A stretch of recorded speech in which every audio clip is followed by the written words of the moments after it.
चलो आज हम लोग शुरू करेंगे ट्रेकिया का डिवीजन।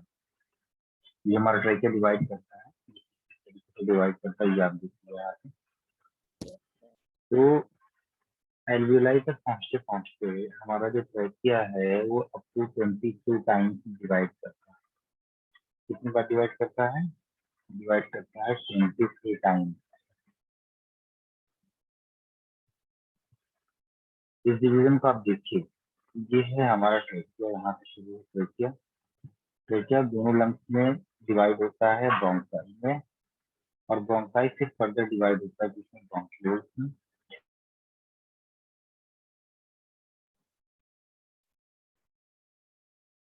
ब्रोंकियोल्स से डिवाइड होता है कहाँ पर? ये कहलाता है। ठीक है, यहाँ तक का जो जोन होता है यहाँ पर सिर्फ हवा हमारी जैसे पास होती है।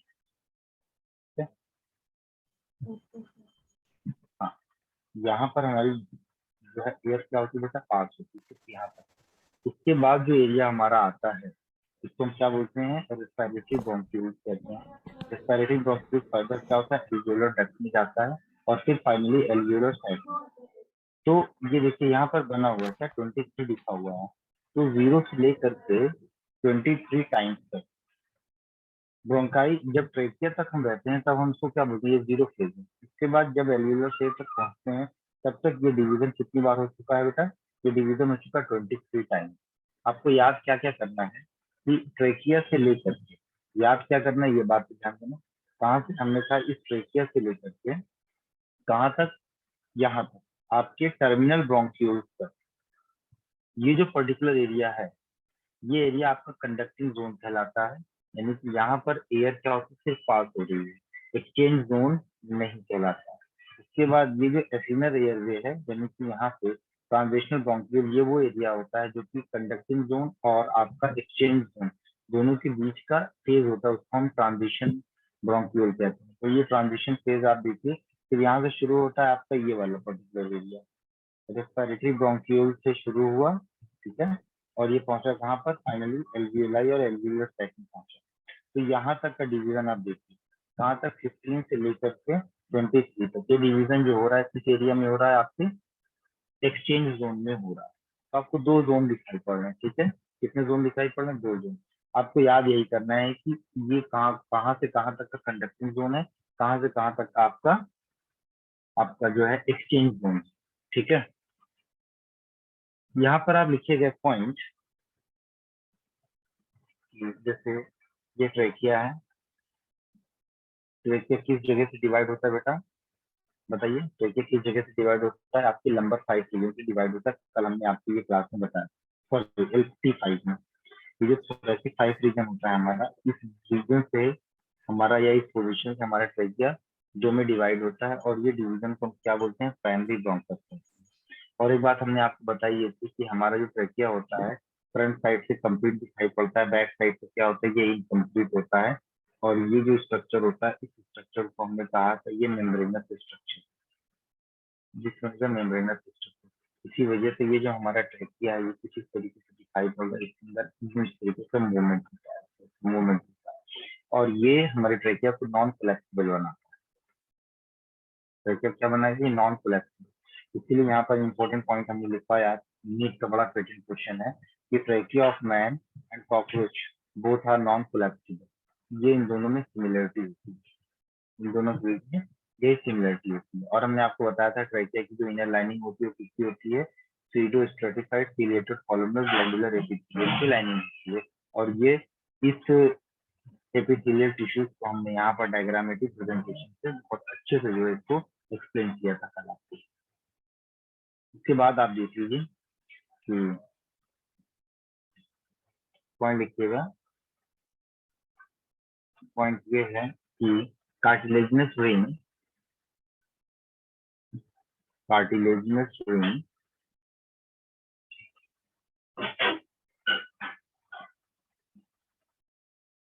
are present in cartilaginous ring are present in trachea, bronchi and initial bronchiole, ये पॉइंट आपने यहाँ पर 3 पॉइंट हैं। ये जो टर्मिनल ब्रोंक्यूल लिखा हुआ है, ये टर्मिनल ब्रोंक्यूल का जो एपिथेलियल लाइनिंग होती है, वो एपिथेलियल लाइनिंग आपकी सिंपल क्यूबॉइडल एपिथेलियम की होती है। सिंपल क्यूबॉइडल एपिथेलियम की होती है। और उसके बाद जो आपका एल्वियोलर सैक है, या आपके लिए एल्वियोलाई है, एल्वियोलर सैक के बाद जो एरिया आता है उसको हम एल्वियोलाई कहते हैं। और इस एल्वियोलाई की जो लाइनिंग होती है वो किसकी बनी होती है? वो सिंपल स्क्वामस एपिथेलियम की बनी होती है। Simple squamous epithelium. एक बात याद रखिएगा कि जब भी कभी एक्सचेंज की बात आती है, जब भी कभी एक्सचेंज की बात आती है, यानी कि लेना और देना दोनों हो रहा होता है, वहां पर सिंपल स्क्वामस एपिथेलियम अबंडेंटली पाया जाता है। और जहां पर लेने की बात आती है, वन वे होता है, ठीक है, या सपोर्ट का होता है, वहां पर क्यूबॉइडल एपिथेलियम है। जैसे याद करिए, मैंने आपको बताया था कि जो थायराइड फॉलिकल्स होते हैं, तो थायराइड फॉलिकल की जो इनर लाइनिंग होती है वो क्यूबॉइडल एपिथेलियम की बनी होती है। लेकिन आपने जब रीनल फिजियोलॉजी पढ़ा, एक्सक्रीटरी सिस्टम पढ़ा, तो वहां पर आपने देखा था कि स्क्वामस एपिथेलियम कहाँ पर था? उसके बोमेन कैप्सूल की लाइनिंग में था। पोडोसाइट्स जो था वो भी स्क्वामस एपिथेलियम का ही मॉडिफिकेशन था। और साथ ही साथ आपने जब देखा, जहाँ पर एब्जॉर्प्शन का एरिया ज्यादा होता है, वहां पर ये जो क्यूबॉइडल एपिथेलियम है, इसके अंदर मॉडिफिकेशन होता है, एपाइकल मॉडिफिकेशन होता है। मतलब जैसे ये एक कोई आपका टिश्यू है, ये आपका कोई टिश्यू है, ठीक है, ये ट्यूब के शेप का है, ठीक है, इसीलिए हम इसको क्यूबॉइडल एपिथेलियम कहते हैं। और जब इसके अंदर मॉडिफिकेशन करना होता है, इसका एब्जॉर्प्शन सरफेस एरिया बढ़ाना होता है, तो इसके अंदर इस तरीके से माइक्रोविलाई जैसा फॉर्मेशन हो जाता है। अब जब ये माइक्रोविलाई जैसा फॉर्मेशन हो जाएगा तो क्या होगा इसमें? इसका एब्जॉर्प्टिव सरफेस एरिया बढ़ जाता है। इसीलिए आपको याद होगा कि जब आपने रीनल फिजियोलॉजी पढ़ा था, तो आपने देखा था कि प्रॉक्सिमल कन्वोल्यूटेड ट्यूब्यूल में क्यूबॉइडल एपिथेलियम माइक्रोविलाई वाला जो है ज्यादा था as compare to distal convoluted tubule. ठीक, ये बात आपने, तो ये वाला जो जोन है हमारा, ये वाला जोन, यहाँ से यहाँ तक का जोन है, जो ये, इस जोन को हम क्या बोलते हैं बेटा? रेस्पिरेटरी जोन या एक्सचेंज जोन।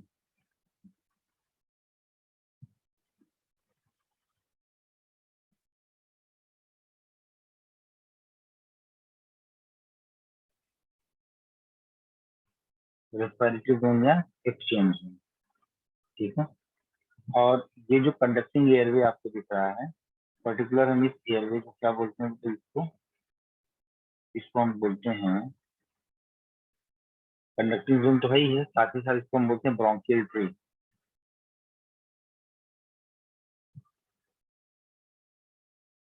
इस एरिया को हम बोलते हैं ब्रोंकियल ट्री।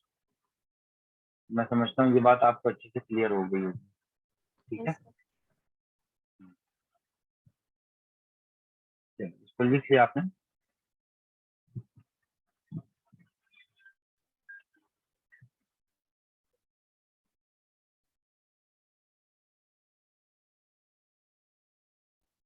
यस सर, हो गया।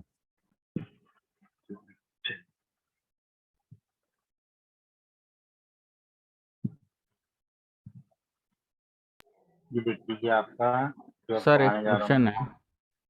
हाँ बोलो। हाँ सर, सबसे पहले गुड मॉर्निंग सर। कह रहे हैं सर, ब्रोंक जो कंडक्टिंग एयरवेज है उसको ब्रोंकियल ट्री क्यों बोला जाता है sir? By we called bronchial tree. अरे ट्री की तरह ब्रांचिंग है, क्या हुआ ब्रांचिंग सर? है ना इसमें। इसमें ब्रांचिंग ढेर सारी है ना, जैसे ट्री के अंदर ब्रांचिंग होती है, ओके सर। इसके अपीयरेंस की वजह से। तो बेटा यहाँ पर हम लोग बात करने जा रहे हैं किसकी? अपने लंग्स की बात करने जा रहे हैं। जो बड़ा प्यारा सा लंग्स आप देख रहे हैं इधर बना हुआ, ठीक है, ये लंग है हमारा। तो हम इसके बारे में थोड़ा सा बात करेंगे।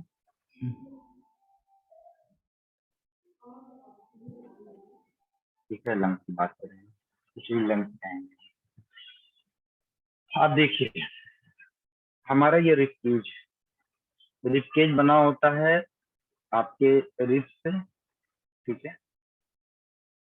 हम कह सकते हैं हमारा रिब केज बना होता है 10 pair of ribs, sternum and पीछे की तरफ हमारा वर्टिब्रल कॉलम। आपने कहा कि सर रिब्स तो 12 पेयर होती हैं। हाँ बेटा 12 पेयर होती हैं, लेकिन जो फ्लोटिंग रिब्स होती हैं 11 एंड 12 नंबर वाली, वो रिब केज के फॉर्मेशन में हमारी मदद नहीं करती, बल्कि वो क्या करती हैं, किडनी को प्रोटेक्ट करती हैं बैक साइड से। ठीक है। और जो आपकी फर्स्ट 7 पेयर ऑफ रिब्स होती हैं उनको हम ट्रू रिब्स कहते हैं, और लास्ट की जो 8 9 10 रिब्स होती हैं वो हमारी फॉल्स रिब होती है। क्यों होती है फॉल्स रिब? क्योंकि ribs number 8, ribs number 9, ribs number 10, ये जो है रिब्स आपस में फ्यूज हो करके सेवेंथ वाली रिब्स के कार्टिलेज से जाकर के ज्वाइन करती हैं। उसके बाद सेवेंथ वाली किससे ज्वाइन करती है? किससे? स्टर्नम से ज्वाइन करती है। मैंने बताया था, आपको याद है? ये मान लीजिए ये हमारा स्टर्नम है, ये हमारा स्टर्नम है। ठीक है, ये स्टर्नम है। तो यहाँ से रिब्स जो है जाकर के जुड़ी हुई रहती है। ये मान लीजिए ये की 7th वाली रिब्स है, ये 7th वाली रिब्स है, और इसका जो टर्मिनल पार्ट होता है वो किसका बना होता है? ये वाला, ये इसका बना होता है कार्टिलेज का। ये वाला पार्ट कार्टिलेज का बना होता है। ठीक है। उसके बाद होता क्या है, जो 7th वाली, जो आपकी 8 3 8 9 और 10, ये तीनों रिब आपस में मिलती हैं। मिलने के बाद ये 7th वाली रिब के कार्टिलेज से जाकर के ज्वाइन करती है। तो ये जो कार्टिलेज पॉइंट इनका है, ये वाला जो इनका कार्टिलेज पॉइंट है, this is not directly attach with the sternum, this is not directly attach with the sternum, hence these ribs are called the false rib। तो जो रिब केज है, तो रिब केज बनाने में हमारा वर्टिब्रल कॉलम, हमारा जो है 10 पेयर्स ऑफ रिब्स, और हमारा स्टर्नम, ये तीनों मिला करके, ये तीनों मिला करके क्या बनाते हैं? ये बनाते हैं आपके रिब केज। ठीक है, रिब केज बनाएंगे, या इसको हम बोलते हैं थोरेसिक केज। इसी थोरेसिक केज के अंदर, इसी थोरेसिक केज के अंदर हमारा लंग्स क्या है सिचुएटेड। अब इस लंग्स के अंदर देखिए इंपॉर्टेंट पॉइंट, इसका ये वाला एरिया क्या है बेटा? नैरो है, थोड़ा सा डिप्रेस है। इसको हम क्या क्या बोलते हैं? कार्डियक नॉच कहते हैं। कार्डियक नॉच कहने की वजह से यहाँ पर क्या पाया जाता है? हमारा हार्ट पाया जाता है, इसीलिए हार्ट को कहा जाता है और heart tilted towards the left. हमारा हार्ट राइट की लेफ्ट की तरफ थोड़ा सा टिल्ट किया हुआ, झुका हुआ है, और हमारी बंद मुट्ठी के बराबर हमारा हार्ट होता है। तो ये जो एरिया पर्टिकुलर दिख रहा है, ये वाला एरिया,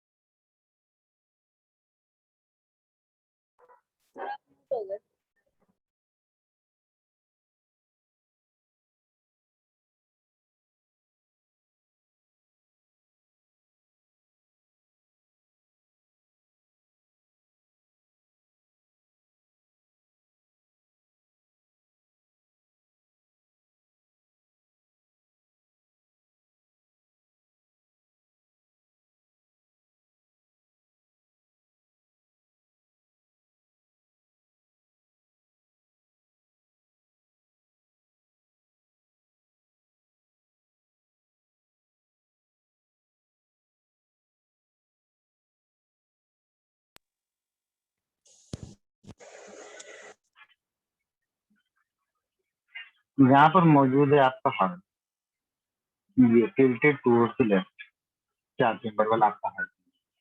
और ये पर्टिकुलर ये जो एरिया है हमारा, इस एरिया को हम क्या बोलते हैं? पूरा मेडियस्टम कहते हैं, ये वाला एरिया जो है।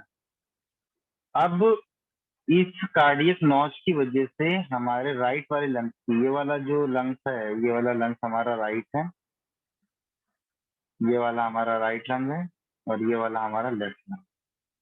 तो इसकी साइज, जो राइट वाले की साइज है, वो थोड़ी सी छोटी होती है, इसीलिए यहाँ पर सिर्फ 2 लोब्स दिखाई पड़ते हैं। और ये जो लोब्स आपको दिख रहे हैं, ठीक है, ये जो सिर्फ 2 ही लोब आपको दिखाई पड़ते हैं। आपको समझ में आ रहा है? ठीक है, ये 2 लोब्स दिखाई पड़ते हैं। और इस वाले लोब को हम क्या बोलते हैं मालूम है? इस वाले लोब को हम बोलते हैं ऑब्लिक फिशर। ये जो दिख रहा है, ये वाला लोब जो दिख रहा है, ये, इसको हम बोलते हैं ऑब्लिक फिशर। आपको मालूम होना चाहिए कि जो सॉफ्ट टिश्यूज होता है, सॉफ्ट टिश्यू के बीच में जो ज्वाइनिंग होती है उनको हम फिशर कहते हैं, और जो फाइब्रस ज्वाइंट्स होते हैं उनको हम सूचर कहते हैं, SUTUR, सूचर। यानी यहाँ पर दो ही लोब है, एक आपका अपर लोब है और एक आपका कौन सा लोब है बेटा, लोअर लोब।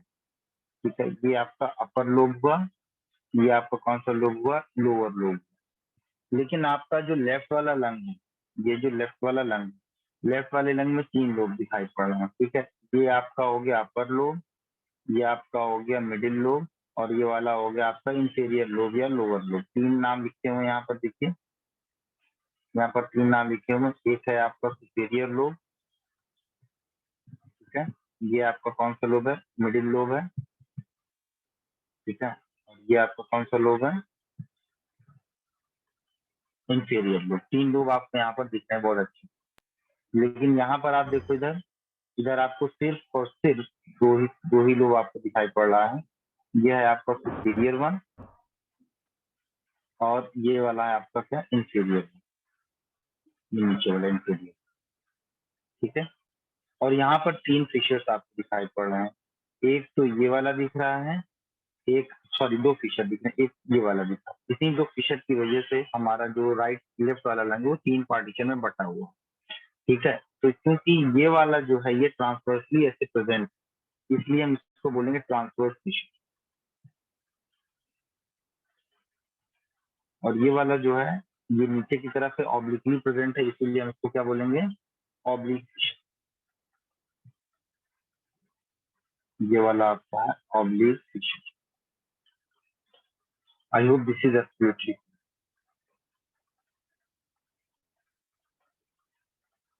चलिए इसको लिख लीजिए।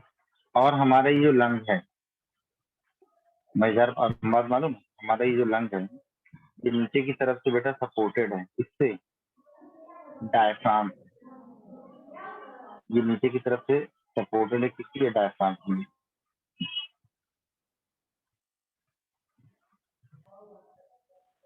ये है डायफ्राम। ठीक है, इसका नाम लिखते हैं, ये सर डायफ्राम। सर बीच में ये जो खाली जगह है जहाँ पे हार्ट स्थित होता है, इसका क्या नाम है sir? Cardiac notch. Cardiac notch. ये ये वाला एरिया क्या है, ये वाला एरिया, ये पर्टिकुलर जहाँ पर हार्ट मौजूद है कार्डियक नॉच कहते हैं। और ये पूरा एरिया जो ये दिख रहा है, ये जहाँ से ट्रेकिया पूरा आ रहा है, ये पूरा स्पेस, पूरी स्पेस पर मीडियस्टिनम, क्या बोलते हैं, मीडियस्टिनम। बट सर हमने कहीं पढ़ा था कि जो हार्ट स्थित होता है वो मीडिया स्टेनम में स्थित होता है। अरे तो यार ये पूरा मीडियस्टिनम का ही पार्ट है ना, ये पूरा। इस मीडियस्टिनम में ये जो लंग्स ओके का सर। ये जो एरिया है उसको हम कार्डियक नॉच कहते हैं। हम इस एरिया को कार्डियक नॉच नहीं कहते, ओके। इस एरिया को कार्डियक नॉच नहीं कहते। जिस डिप्रेशन में हार्ट मौजूद है वो कार्डियक नॉच है, और मीडियस्टिनम वो एरिया होता है जो कि दोनों लंग्स के बीच का होता है। तो दोनों लंग्स के बीच में कार्डियक नॉच भी आ जाएगा ना। तो अगर स्पेसिफिकली अगर कहा जाए तो our heart is present in the cardiac notch of the mediastinum. Understood sir. ठीक है, हाँ, हम माइक माइक अपना अपना बंद किए रहिए, आसपास से आवाज आ रही है। ठीक है बेटे, तो ये क्लियर हो गई बात। नेक्स्ट पॉइंट देखते हैं हम लोग। ये हो गया, इसमें लिख लिया इसको।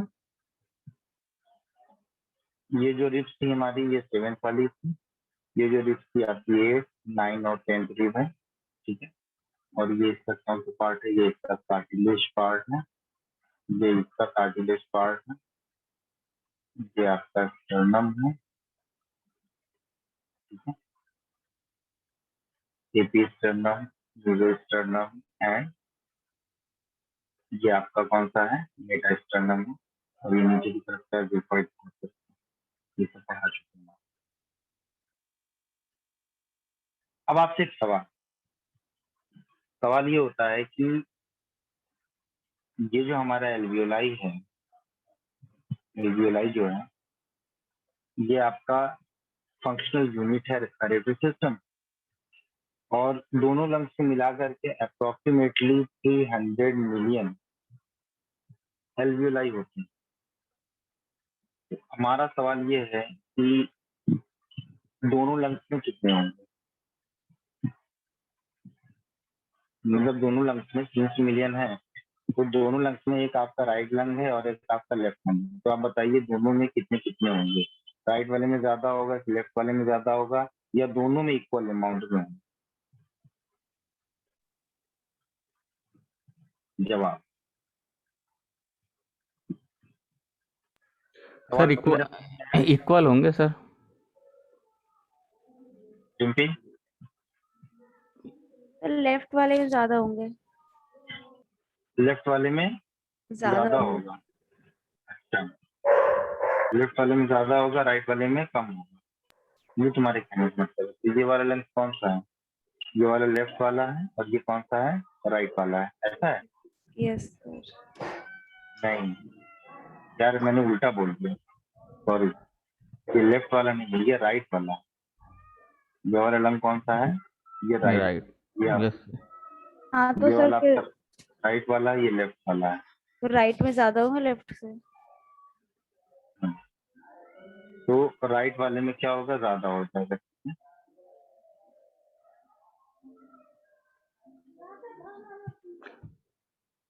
नहीं सर, इक्वल राइट वाला होंगे। ज्यादा इक्वल हो ही नहीं सकता। अरे कार्डियक नॉच भी प्रेजेंट है ना यार, ये कार्डियक नॉच प्रेजेंट नहीं है, जिसकी वजह से इसकी साइज जो है छोटी होती है लेफ्ट वाले से, सॉरी, लेफ्ट वाले की साइज जो है राइट वाले से छोटी होती है, इस वजह से ऐसा है।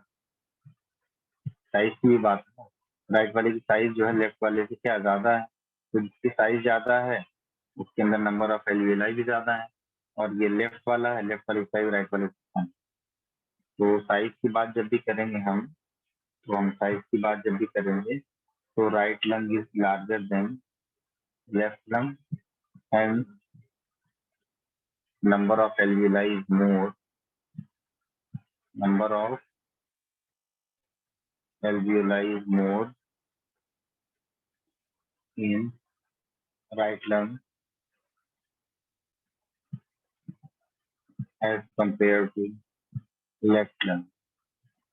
ठीक है, यस सर।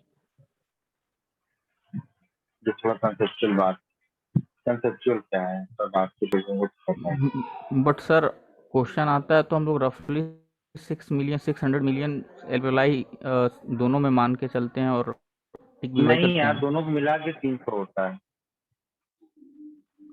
अच्छा, दोनों को मिला के 300 होता है सर। हाँ, 300 million in two lung, 600 million मत बोलना तुम, ओके। 300 मिलियन। और इसका जो एरिया होता है ना, पूरे एल्वियोलाई का पूरा एरिया निकालेंगे तो लगभग लगभग एक टेनिस कोर्ट के बराबर इसका एरिया होता है। एक टेनिस कोर्ट समझ रहे हो, जिसमें जो टेनिस का मैदान होता है, मैदान के बराबर हमारे पूरे एलवीएलआई का सरफेस एरिया होता है पूरा मिला के। ठीक,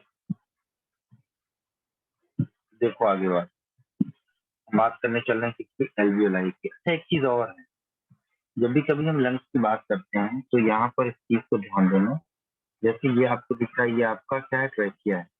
बहुत ध्यान से समझना, बड़ी इंपॉर्टेंट बात बताने जा रहा हूँ, मैं ले ही लेता हूँ डायरेक्ट।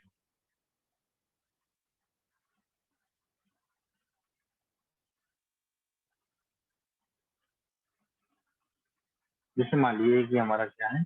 लंग्स।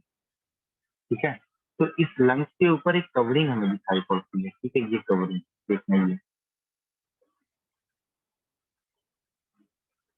कवरिंग को हम बोलते हैं क्या है?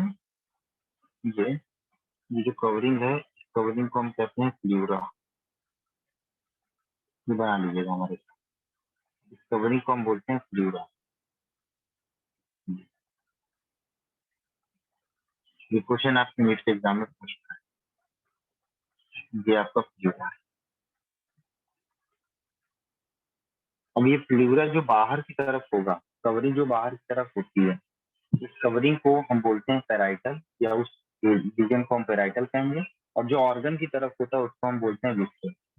तो ये जो प्लूरा है, ये बाहर की तरफ है, तो इसको हम बोलेंगे पेराइटल प्लूरा।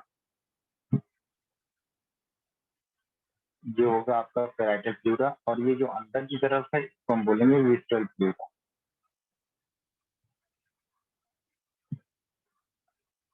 ठीक है, प्लूरा मतलब लंग्स की कवरिंग, और इनके बीच में ये जो फ्लूइड भरा हुआ है, ये जो फ्लूइड भरा हुआ है दिखाई नहीं पड़ रहा मुझे,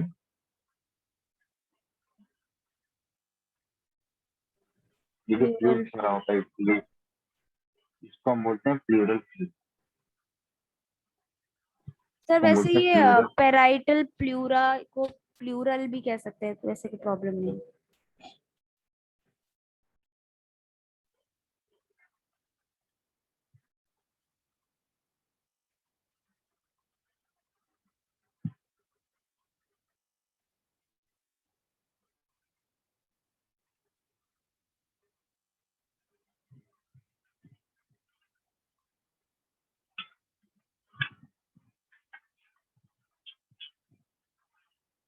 हेलो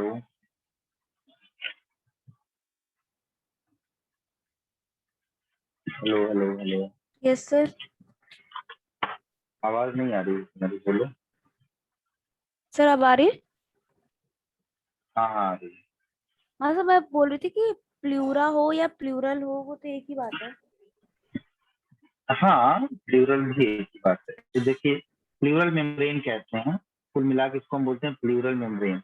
और ये जो प्लूरल मेम्ब्रेन होती है बाहर की तरफ को हम पेराइटल प्लूरल मेम्ब्रेन कहेंगे या पेराइटल प्लूरा कहेंगे, अंदर वाले को विट्रल प्लूरल मेम्ब्रेन या विट्रल प्लूरा कहेंगे। दोनों के बीच में जो फ्लूइड होता है उसको हम क्या बोलते हैं बेटा, प्लूरल फ्लूइड कहते हैं। ठीक है। और ये जो प्लूरल फ्लूइड होता है ये क्या काम करता है मालूम है? ये काम करता है फ्रिक्शन लेस लंग्स के मूवमेंट को प्रोवाइड करवाता है। तो फ्रिक्शन लेस मूवमेंट जो होता है वो प्लूरल फ्लूइड की वजह से होता है। ये बाहर वाला जो प्लूरा है, ये पेराइटल प्लूरा है, ये किसके साथ अटैच में रहता है, ये रिब्स के साथ रहता है। और जो विट्रल प्लूरा है ये आपके जो लंग्स के अंदर जितना भी कंपोनेंट्स है, यानी कि पूरा लंग्स ही है, ये लंग्स के साथ पूरा चिपका हुआ रहता है। ठीक है। तो ये बात आपको अच्छे से याद करनी होगी। और तीसरी सबसे इम्पोर्टेंट पॉइंट यहाँ पर ये है कि जो प्लूरल फ्लूइड होता है, जैसे कभी किसी को निमोनिया हो गया या स्पेशली ट्यूबरक्लोसिस हो गया, तो वहां पर क्या होता है कि उस प्लूरल मेम्ब्रेन के अंदर इंफ्लेमेशन आ जाता है। तो उस इंफ्लेमेशन को हम बोलते हैं फ्लूराइटिस। क्या बोलते हैं? फ्लूराइटिस। देखो यहाँ पर आइटिस शब्द हो गया, ITI। जब भी कभी किसी जो है वर्ड के आगे ये जुड़ा हो आइटिस, ठीक है, तो आप समझ जाइए कि यहाँ पर इंफ्लेमेशन होगा। और जहां पर इंफ्लेमेशन होता है वहां पर फ्लूइड का एसिमिलेशन भी होता है। ठीक है, सर फ्लूइड एक का और बार बताना। एसिमिलेशन। मैंने बताया ये जो प्लूरल मेम्ब्रेन है, प्लूरल मेम्ब्रेन के अंदर इंफ्लेमेशन होगा तब हम उस कंडीशन को क्या बोलते हैं, फ्लूराइटिस। ये हमने लिख दिया कि इंफ्लेमेशन इन प्लूरल मेम्ब्रेन या प्लूरा, इस कंडीशन को प्लूराइटिस कहते हैं। आइटिस शब्द जहाँ कहीं भी जुड़ाव के तौर पर, वहां पर क्या होता है, इंफ्लेमेशन होता है। बात को याद। Okay sir. ठीक है।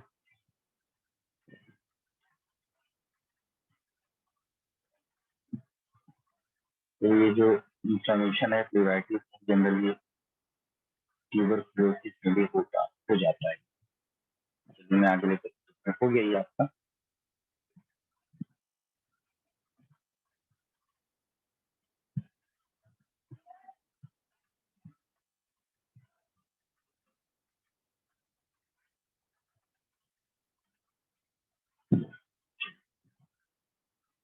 हम बात करने जा रहे हैं बेटा एल्वियोलाई। सर 1 मिनट के लिए पीछे करना।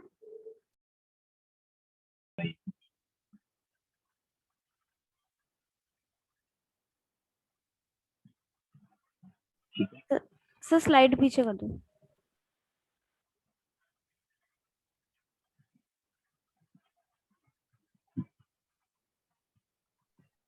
Okay sir.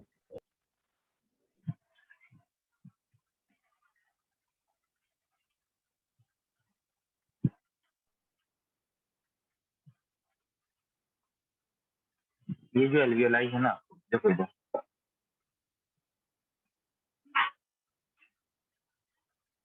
इस एल्वियोलाई का आप ऐसे बनाएंगे,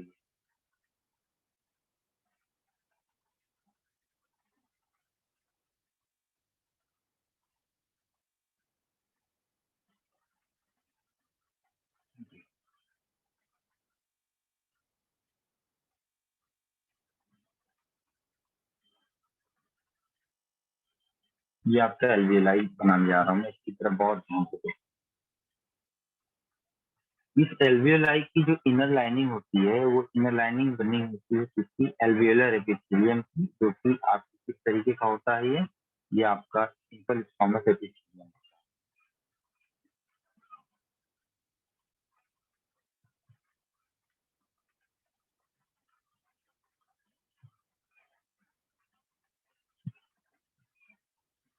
ये इसकी इनर लाइनिंग में बनाने जा रहा हूँ, ये सिंपल स्क्वामस एपिथेलियम की लाइनिंग होती है।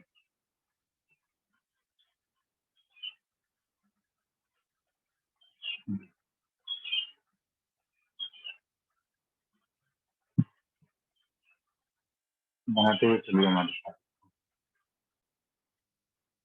सिंपल स्क्वामस एपिथेलियम लाइनिंग है, तभी जो है इसके अंदर क्या होता है बेटा? Exchange of gases. और इसके ऊपर एक मॉइस्चर सरफेस होता है, ठीक है, लेयर ऑफ मॉइस्चर सरफेस होता है। तो इसको आप समझ लीजिए कैसे सरफेस है, मॉइस्चर सरफेस है यहाँ। ये लेयर ऑफ मॉइस्चर सरफेस है। ये लेयर ऑफ मॉइस्चर सरफेस का बड़ा ही इंपॉर्टेंट रोल होता है। एल्वियोलाई आपकी कोलैप्स ना कर सके, लिम्फोसाइट सेल के साथ मिलकर के काम करता है। और इसी एल्वियोलाई से आपका ये जो ब्लड वेसल्स है, ठीक है, जो आपका ब्लड वेसल्स है ये लगा हुआ होता है, स्पेशली कैपिलरी है।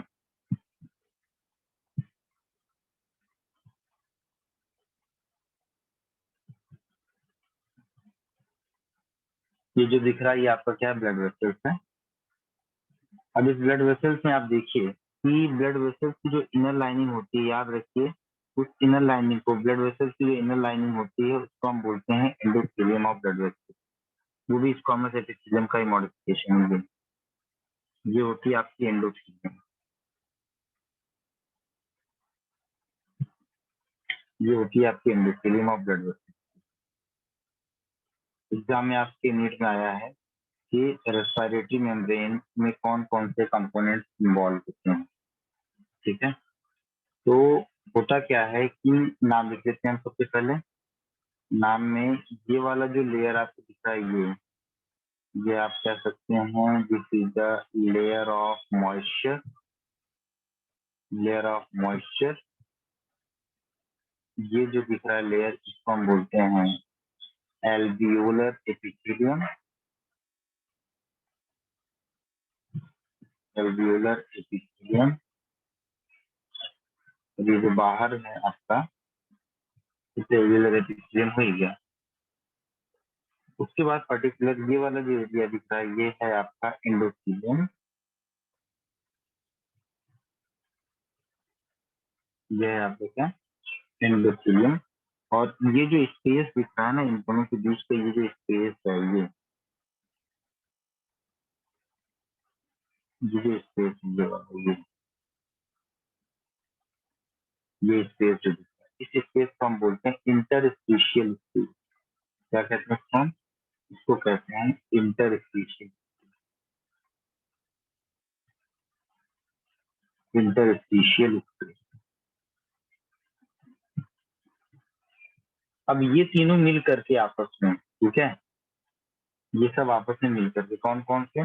आपका एल्वियोलर एपिथेलियम, आपका एल्वियोलर एपिथेलियम, आपका इंटरस्टिशियल स्पेस और आपका एंडोथेलियम, ये तीनों मिल करके बनाते हैं respiratory membrane.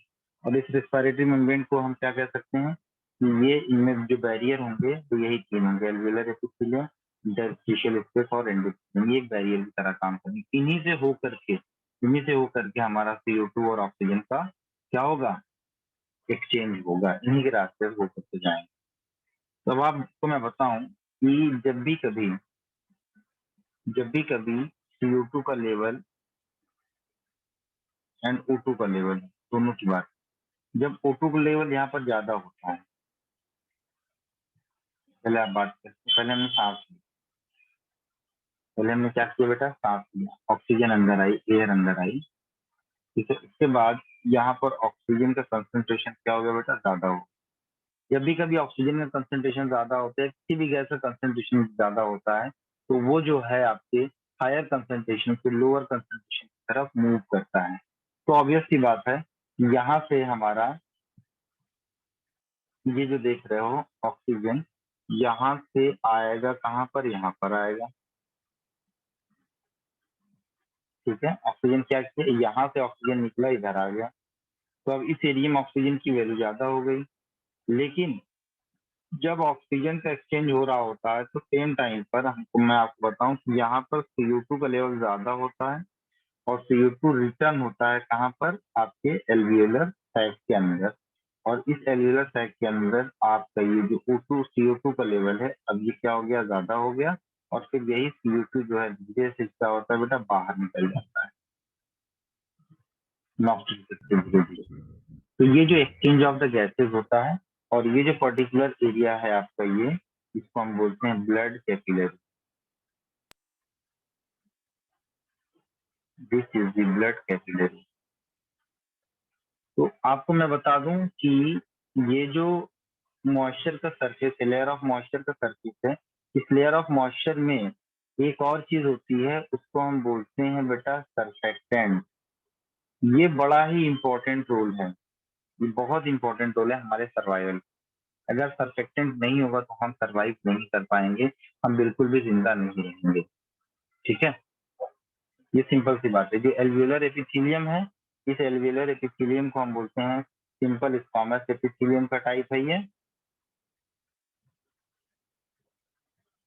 Simple squamous epithelium का टाइप है। और दूसरी चीज कि एल्वियोलर एपिथेलियम के अंदर स्पेशल टाइप की सेल्स पाई जाती हैं, उस सेल्स को हम बोलते हैं न्यूमोसाइट सेल्स।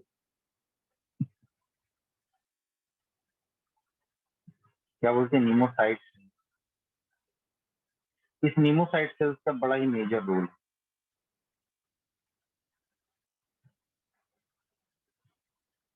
न्यूमोसाइट सेल का बहुत ही जबरदस्त रोल है। तो पहले तो हम देख लेते हैं कि हमारा रेस्पिरेटरी मेम्ब्रेन टाइप है। आपका रेस्पिरेटरी मेम्ब्रेन है। पहली चीज ये होती है कि रेस्पिरेटरी मेम्ब्रेन की जो विड्थ होती है 0.2 माइक्रोमीटर से लेकर के 0.5 माइक्रोमीटर तक, इसको पढ़ना नहीं है, जैसे लिखते रहने दीजिए। तो रेस्पिरेटरी मेम्ब्रेन के अंदर 3 बैरियर्स होते हैं, नंबर ऑफ बैरियर्स। 3 बैरियर्स कौन कौन से, जरा सा नाम गिन लेते हैं। नंबर 1 तो आपका क्या हो गया, एल्वियोलर एपिथेलियम हो गया। नंबर 1 हो गया आपका एल्वियोलर एपिथेलियम हो गया।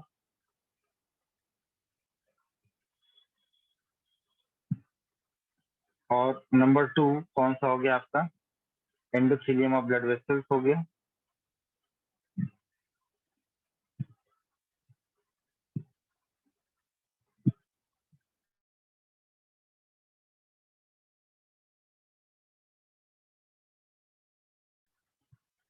तो आपका क्या हो गया, इंटरस्टिशियल स्पेस। क्या हो गया आपका, इंटरस्टिशियल। ये तीनों मिला करके क्या बनाते हैं, रेस्पिरेटरी मेम्ब्रेन बनाते हैं। अब एक चीज सुनिए, कभी कभी आपने ये सुना होगा कि बच्चा पैदा हुआ, इमेच्योर बेबी की डिलीवरी हुई और वो 7वें मंथ में पैदा हो गया, 6ठे मंथ में पैदा हो गया, लेकिन वो बच्चा सरवाइव नहीं किया, वो बच्चा मर गया कुछ देर के बाद। यस आपने सर। सुना होगा ये बात, है ना? Yes sir. इसके इसके पीछे की वजह मालूम है क्या होता है, इसके पीछे की वजह ये है कि ये जो सर्फेक्टेंट है, ये जो सर्फेक्टेंट है, जो ऑक्सीजन का टेंशन हमारे एल्वियोलाई में बढ़ता है, उस टेंशन की वजह से हमारी एल्वियोलाई के कोलैप्स होने का बहुत ज्यादा खतरा रहता है, बहुत ज्यादा डर रहता है। तो ये जो लेयर ऑफ मॉइस्चर और प्लस सर्फेक्टेंट आप देख रहे हो, उनमें जो मेन सर्फेक्टेंट होता है उसको हम बोलते हैं लेसिथिन, LECITHIN, लेसिथिन, हम बोलते हैं लेसिथिन। और ये जो सर्फेक्टेंट है, ये लेसिथिन जो है, ये एल्वियोलर एपिथेलियम में मौजूद जो न्यूमोसाइट सेल्स होती हैं, उन न्यूमोसाइट सेल्स के टाइप 2 वाले सेल से बनता है। 2 टाइप की सेल्स होती है न्यूमोसाइट, टाइप 1 और टाइप 2। जो टाइप 2 सेल होता है न्यूमोसाइट का, वो बनाता है सर्फेक्टेंट, मतलब वो लेसिथिन का सिक्रेशन करता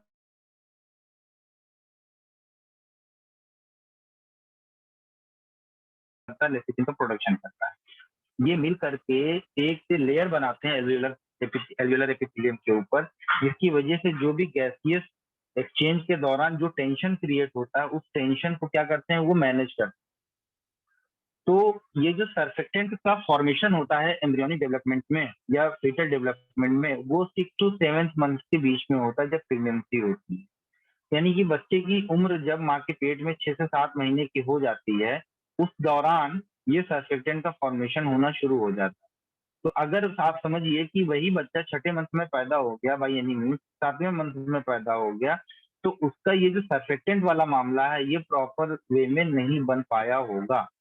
इस वजह से जब बच्चा पहली बार सांस लेता है, तो ढेर सारी जो है एयर उसके अंदर जाती है, एल्वियोलाई तक पहुंचती है, जिसकी वजह से जो टेंशन है वो बहुत ज्यादा क्रिएट होता है, और उस टेंशन को हमारा एल्वियोलाई टॉलरेट नहीं कर पाता, और हमारा एल्वियोलाई क्या हो जाता है, कोलैप्स कर जाता है। और इस कोलैप्सिंग ऑफ एल्वियोलाई को बोलते हैं एटीलैक्टेसिस। क्या बोलते हैं? एटीलैक्टेसिस। और बच्चा जो है मर जाता है, बच्चा खत्म हो जाता है। This is the only reason जो बच्चा हमारा जो है 7वें मंथ में, छठे मंथ में जो डाई कर जाता है। सभी नहीं करते हैं जिनके अंदर लेसिथिन का फॉर्मेशन शुरुआत की 6वें महीने में ही होना शुरू हो जाता है और प्रॉपर अमाउंट में हो चुका होता है, तो बच्चा 7वें मंथ में पैदा होता है, तो उसको कोई दिक्कत नहीं होती है। ठीक है, आई होप आपको इतनी सी बात आपको अच्छे से क्लियर हुई होगी।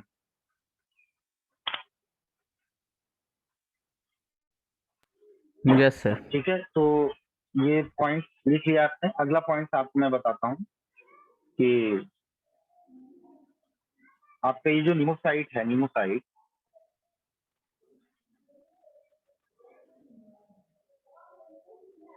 ये जो निमोसाइट है, ये 2 टाइप के सेल्स होते हैं pneumocyte, type 1 and type 1 and type 2। Type 1 जो होती है, it helps in diffusion of gas.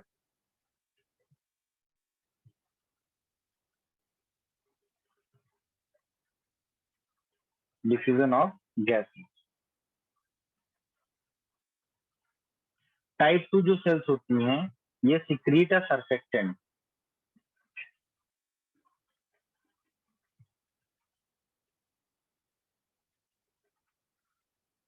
क्या सिक्रीट करता है? सर्फेक्टेंट का सिक्रेशन।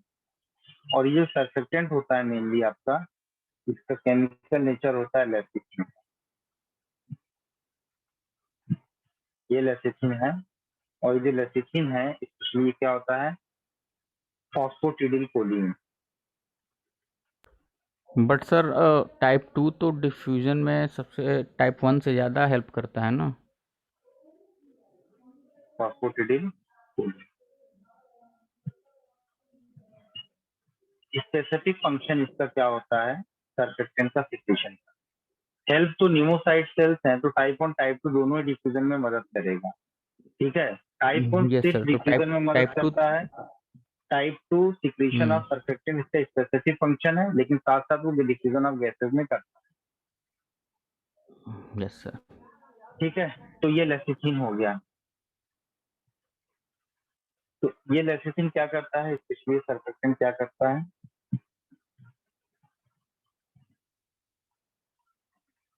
सर्फेक्टेंट आपका prevent alveoli collapse, prevent alveoli collapse. दूसरा आपका it reduces,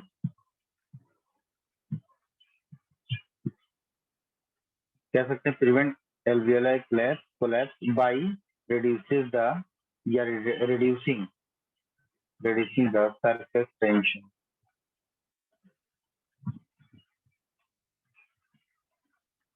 reducing the surface tension। ठीक है, और एक टर्म आता है, नोट करके लिखिएगा। टर्म आपका क्या है? एटीलैक्टेस।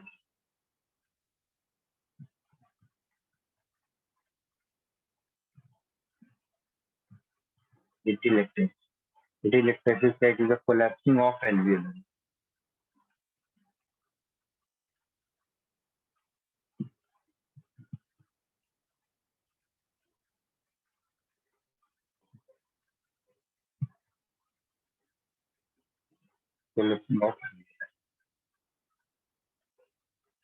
मैंने बताया ना कि surfactant formation takes place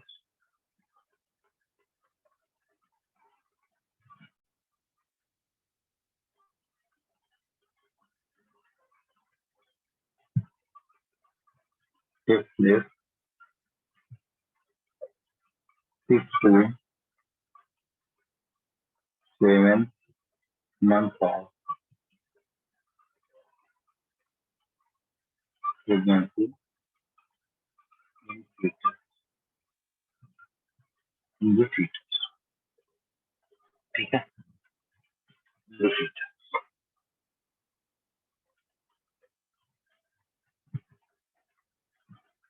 Sir, atelectasis, there are two types, na? Obstructive and non-obstructive. And आपके एमबीबीएस में पढ़ना है सर, यहाँ पढ़ने की जरूरत नहीं, ठीक है। एमबीबीएस में ठीक है जब वहाँ सर, पहुँच जाना, वहाँ पर सब पढ़ना है, ओके ठीक है? सर।